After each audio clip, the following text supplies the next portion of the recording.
An air and sea search is continuing for possible survivors of the Edmund Fitzgerald, a 729-foot ore carrier, which apparently broke apart and sunk last night on Lake Superior. The ship and its 29-man crew vanished in a storm with 80-mile-an-hour winds and wave heights up to 25 feet.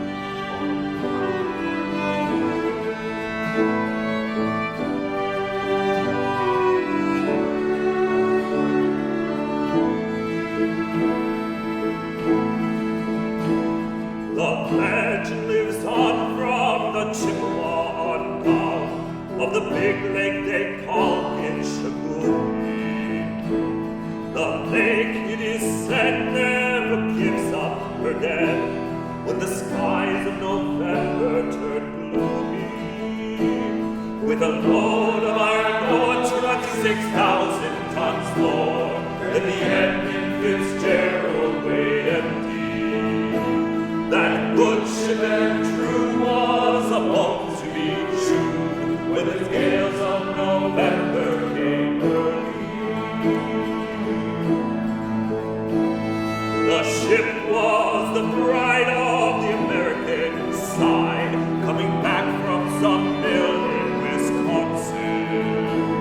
As the big freighters go, it was bigger than most, with a crew and good captain well seasoned, concluding some terms with a couple of steel firms when they left fully loaded for Cleveland.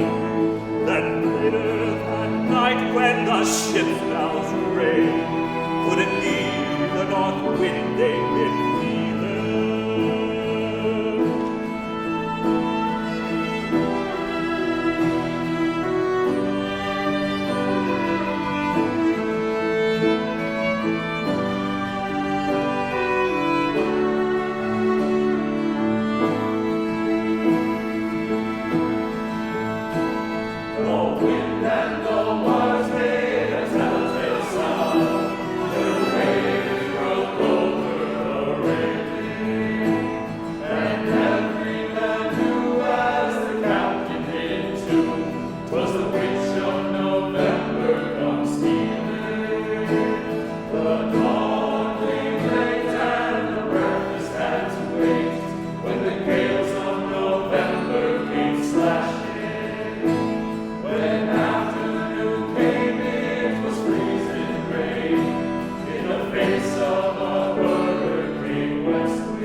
29 times.